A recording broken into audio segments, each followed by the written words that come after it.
Welcome to the Daily Pour podcast. I'm your host, Rachel Lopez, and this is the place where we dive into all the big and small moments, from challenges to celebrations and every single thing in between. Each week, we will have heartfelt conversations, grow in faith, and pour out a daily dose of encouragement that's just for you, my friend. You are always welcome here, so get ready to laugh, learn, and leave inspired. We're pouring out the good stuff right here, right now. Let's go. Hi, it's your friend Rachel, and I'm so excited that you are joining me on the Daily Pour podcast today. I'm sitting down with my friend Doreen Hicks today.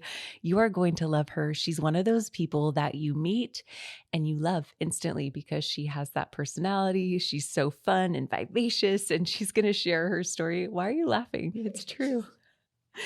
She's going to share her story with you, but I wanted to intro this episode by asking you, who is Doreen Hicks? Tell us a little bit about you. Okay.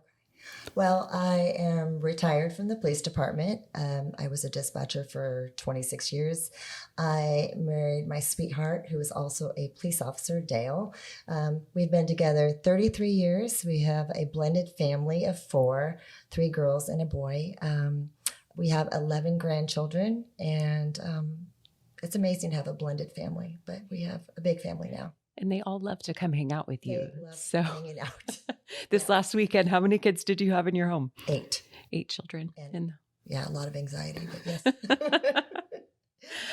So one thing I love for when guests come on the show is for them to share a few of their favorite things. So interests, things, maybe hobbies that you have. Will you share a few of those things? Yeah. I love kayaking. We just got into that when we moved up here. So that's something that Dale and I share. We just kind of take off and have a day. And then another thing that I truly love is traveling and getting to know people, different cultures. And as we've matured in life, we've been able to do that more. So we have more time, but we really love doing that. Went to first time out of the country this past year. So it was really nice. Yeah. You traveled so many places. We did. Yeah. We did for a whole month. That's awesome. Cool. So one thing about, I didn't talk to you about this before, but you and Dale are workout people. You build muscle. You're at the gym. You encourage people all the time. So I'm sitting down with you and you're this like babe of a girl but you just had a birthday and you turned how old? The big 60. I cannot believe it. You would not know it looking at you, friend. You're a beauty. Thanks. Yeah, I'm going to grow up to be like you. Wanted to ask you about your faith journey and how you came to know Christ and what that journey looked like. And just, we can start from the beginning and kind of share. It was a long journey. So basically I grew up with my grandmother for the first 4 years of my life. My mom, when I was born, was put into a state hospital. And so my grandmother took me and raised me till I was about 4 years old. And one day we were crossing the street and we both got hit by a big truck and she was instantly killed.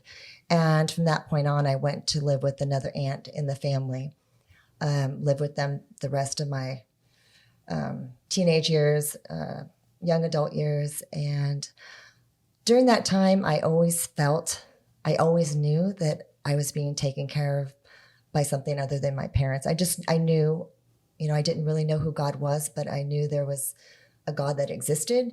My aunt went to church, but I never went with her.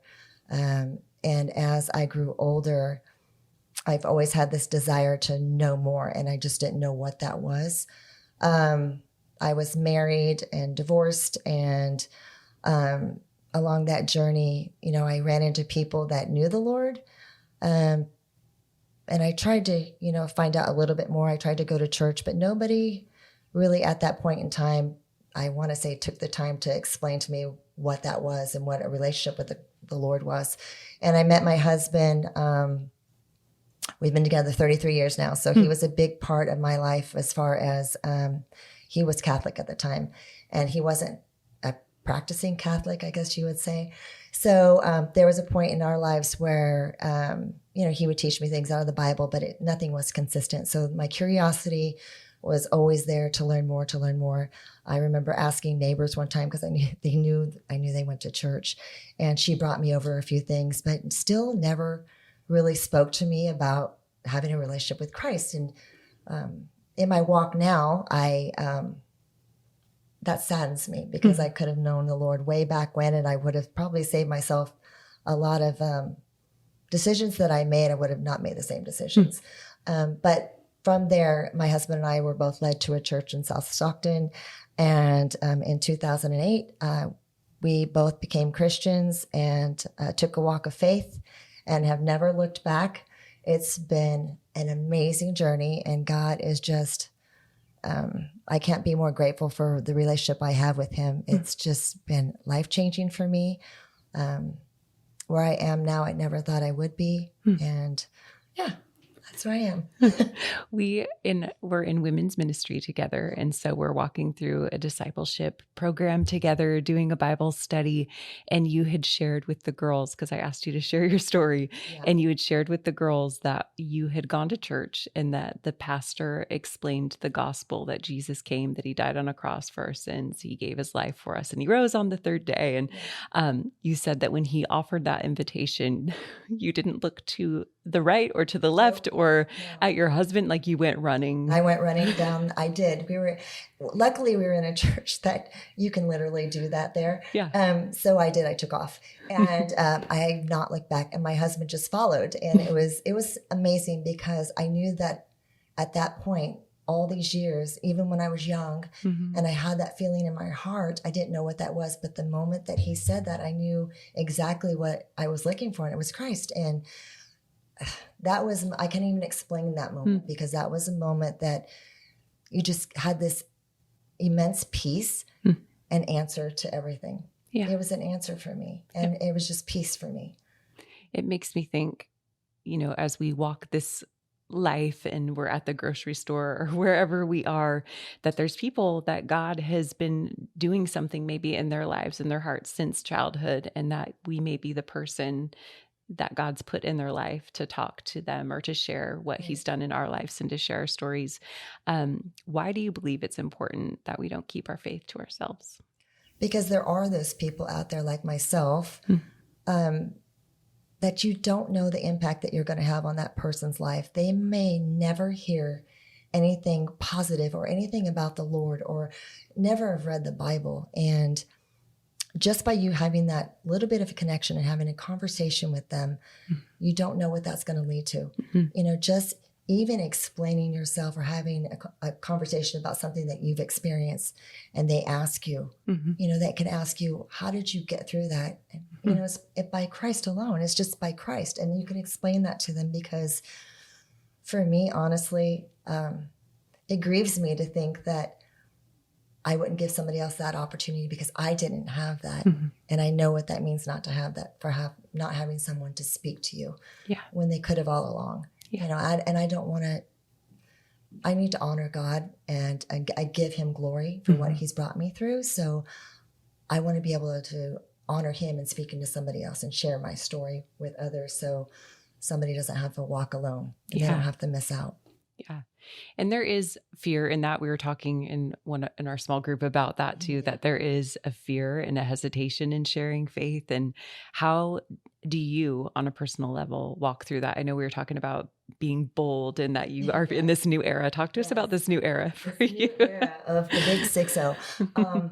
I made a decision when I turned 60, and it was just one of the things. I was having this conversation with God, and I just said, you've done so much for me, and I'm not a prayer warrior. I'm not any of that, but I just speak from my heart. And so I told him, I want to do things. I want to be different, and I want to be bold in my faith. What does that look like? And so I did a few things. I did this photo thing. And the person that I did this with at this photo place, we just had an amazing conversation about Christ. That was my first encounter. And then he kept opening doors, and I'm like, Lord, take me where you need to take me, because I'm open to it. I want to live in a situation that I've never done before. I want to be bold about my faith. I want to be bold about my love for you. And so now I am 60. I'm going to be bold and not old. And I want to make the effort, and it's faith over fear. You know, it's like a cliche, but it's faith over fear. It really is. I truly feel that even if I have that little bit of fear, I'm going to go out there and put myself in situations to where God opens those doors. Yep. I don't have to force myself on anybody. So if that means being on a committee and just having a conversation, or, you know, I see somebody's earrings and their little, you know, little crosses or whatever. I'm like, oh, you know, the Lord. And for those that don't, sometimes it's just, I had somebody say to me, you smiled at me one day. And that meant the world to me because I was having a really bad day. And I saw her again at Starbucks. And so we just kind of had a conversation, and she has come to our church. And it was just one of those things that it's not about me. It's about him. And there's just different ways that we can approach that and talk to people. And it's not as big of a deal as we make it. Right. And we think of it so much about ourselves when it's really, it's not about us. And I think that when we talk about sharing our faith, some of us think of the preacher on the street corner and like, oh, I don't want to be like that, or, you know, but I've had experiences, and there's a bakery locally that is so good. And there's often a line. And so I was there not that long ago in line, and just, I think that when you love Jesus, it does naturally pour out of you. It's not like you have to come up with some sermon or I'm going to tell these people whatever. But I was there in line and I was asking them, have you ever had this bread? Have you ever had this pastry? And they said, no, none of them. And so I said, well, I just want you to know, if you have ever doubted God's love for you, today you are going to know that he is real, that he loves you. And then I got in line and I thought, why am I so off the hook? Like, what is happening? But I think just even the little, like, kind of cheesy whatever to share, like, we have to share God's love, and it's not on the street corner. It's just sharing our faith. I think it's little just ways. being real. Just being real. You don't have to, because I always used to be afraid of, I don't know enough. I don't have enough to share. And I may not know everything about the Bible, but you know more than somebody who doesn't know Jesus. You know, so even if it's just talking and just opening up that conversation, or being funny, which you're good at. You're so good at that. Just being goofy, you know. I think that's just an icebreaker, but you don't have to be afraid, because he's got you. He's going to walk you through it. He's going to give you the words to share or the jokes to share or whatever. I think too that when we think about missions, or we think about sharing our faith, we think about maybe we'll go overseas, or we think of these big trips or something, when really it's the person in the grocery store, it's the person at the restaurant, it's the girl at Starbucks, it's the cute girl with the cross earrings that you're just going to make a comment about. Like, that's our mission field. Our mission field, if you're a follower of Jesus and your desire is to share your faith, which I hope that's all of us that do follow Jesus, but it's the person that's right in front of us. Right. And so I think that it's just such a good reminder. It is. I mean, I think that we kind of are so focused on, let's just get our whatever we're doing done. And we're not looking around the big picture. There's so many in need, and so many, just even hello to start with. It's a hello and a smile. And that leads to something else, but it's everywhere. You know, like the grocery store. Starbucks. Because people are so important. And I think there's something that my husband, Pastor Brian Lopez, has said before, but like you and I, we've never locked eyes with someone who doesn't matter to God. We've never locked eyes with someone that Jesus didn't die on a cross for. And so to look people in the eyes, to give them a smile, to ask them how they're doing. And that's our mission field. It is our mission field. It's kindness and just love on them. Love. People need to be loved. They need to be loved. What is one prayer that you would love for listeners to start praying for them? Like, how, when it comes to sharing their faith, what is something that you would say, pray about this? Pray to be bold. Pray God gives you your boldness. Not, for me, it's not a boldness for everybody everybody's different. So for me, it's boldness in words, boldness in wisdom, boldness in understanding that situation that we're in, but boldness to just not be afraid. You know, fight past the fear. And for me, boldness in just saying, Lord, you know, I am yours. I am your servant. Speak through me. Use me as your vessel, because I know that he will give me the words.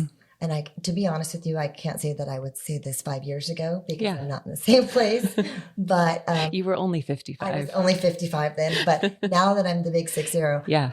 I do believe that, you can pray for that from the Lord. You can pray for anything. But for me, it's just because I do want to honor him so much. And I'm so grateful that he's put me in situations to where sometimes you just don't have the choice.